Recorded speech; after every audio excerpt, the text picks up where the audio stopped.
So very simply, our mission is pretty broad, and we work on just about everything that entails novelty in the formation of edit. So one of the key points here, I just want to call out our relationships with our technology partners. And a lot of this is possible because of the great stories we tell, but it's also possible because of the relationships that we've managed to build across these industries. And starting with folks in Cupertino at Apple and at Adobe, and then moving through Barnes & Noble and Amazon, and now with the Next Issue platform, which is the magazine consortium owned by the five major publishers, we have an avenue where we can start to collate digital magazine experiences into a single form factor. So when you're on an iPad or an Android, you can actually browse through with a single price point. It's very much the Hulu model,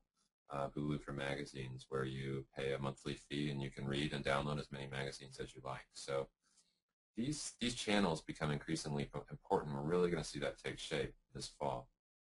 I just wanted to give you just the briefest of histories here of where we thought we'd be going and where we actually ended up. And those of us working on this in 2010 really imagined a landscape that would sort of look like this. And we've heard a lot about the WebOS platform, and many manufacturers were coming out with early Android tablets. And very quickly, and BlackBerry was included in there, very quickly it sort of winnowed down by the end of the summer last year into these three platforms. And Next Issue had released on the Samsung Galaxy, and Barnes & Noble was producing some good efforts on the Nook. And certainly we were in an iPad 2 phase there. But as the year rounded off, we saw the emergence of the Fire, and we really saw a big upswing.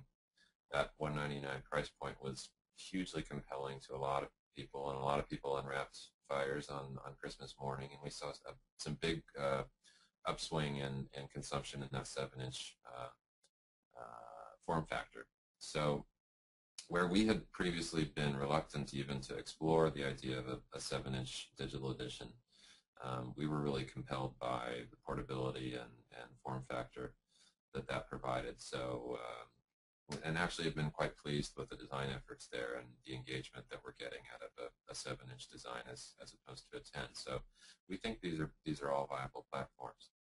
As we get into the fourth quarter of this year, we've now gotten our hands firmly on the Nexus 7 out of Google. It's a beautiful machine for those of you that haven't seen it, and I think probably the most iPad-like. And we're very eagerly anticipating the release of Windows 8 next month, and I think there'll be some pretty compelling offerings out of there, and not to mention the new Kindles and the new Barnes & Noble devices that are coming out. So that's the tablet landscape that we've really settled on, and the channels